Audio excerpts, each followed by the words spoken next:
తమ కాలనీలు గ్రామాల్లో నెలకొన్న సమస్యలు పరిష్కరించాలని ఆదిలాబాద్ పట్టణ కాలనీ వాసులతో పాటుగా పలు గ్రామాల ప్రజలు సోమవారం కలెక్టరేట్ కార్యాలయంలో ఫిర్యాదులు అందించారు. మున్సిపల్ ఓటర్ లిస్టులో సవరణలు కోరుతూ కొందరు దరఖాస్తులు సమర్పించారు. విద్యుత్, రోడ్లు, ఇందిరమ్మ ఇళ్లు తదితర సమస్యలపై ప్రజావాణిలో అడిషనల్ కలెక్టర్లకు తమ ఫిర్యాదులు సమర్పించారు. వార్డ్ నంబర్ దస్నాపూర్ వాసులము. అయితే గత సంవత్సరం మాకు దస్నాపూర్ ఒక చిన్న బిట్ అనేది ఒక 250 ఓటర్స్ ఉన్న బిట్ ఏరియాని 39 వార్డులో కలపడం జరిగింది పోయినసారి. అయితే అలా 39 వార్డులో జరగడం వల్ల ఎటువంటి అభివృద్ధి కాలనీలో ఎటువంటిది ఏమీ జరగలేదు. కాబట్టి ప్రజలందరం మేము 40 వార్డులో మేము ఉంటాము, అది మేము దస్నాపూర్ వార్డే అని మేము 40 వార్డులో మేము ఉంటామని చెప్పేసి కాలనీ వాసులందరూ మేము ఏకతాటిగా మేము లెటర్ని తీసుకొని కలెక్టర్ గారికి మేము ఇవ్వడం జరిగింది.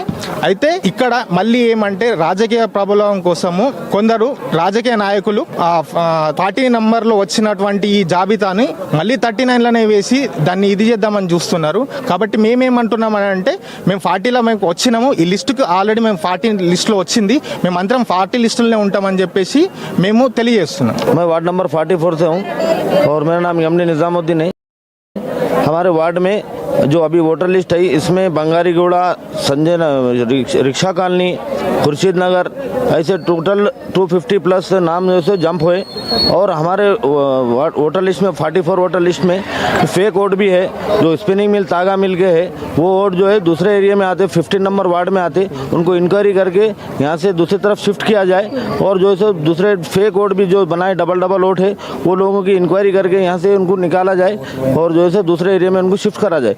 और दूसरी बात ये है कि वोटर लिस्ट में हमारे भी वोट 200 प्लस कम आए जो दूसरे एरिया में गए, वोट हमारे वापस आना चाहिए. ये मैं बोल रहा हूँ कलेक्टर साहब से और कमिश्नर साहब से. Thank you. Both mandal Pochera గ్రామానికి కనుగొట్ట గ్రామానికి చెందిన ప్రజలము. అది మాకు రోజువారీ ఇంతకు ముందు 5 to 5 ప్రొద్దున 5 నుంచి సాయంత్రం 5 వరకు కరెంట్ ఉంటుండే. ఇప్పుడు 12 రాత్రికి కరెంట్ ఇస్తుండు కాబట్టి మాకు అట్లా ఇస్తే మాకు కిందికి నీళ్ళు వస్తలేవు. వాగు నుంచి కెనాల్ కానీ ఎక్కువ కరెంట్ ఇస్తే మాకు ప్రాబ్లం అయిపోతుంది. మాకు పంటలు పండాయి. మాకు అది ఆ కరెంట్ని చూసి మేము పంటలు పెట్టుకున్నాం కాబట్టి అదే కంటిన్యూ చేస్తే మాకు పంటలు పండుతాయి.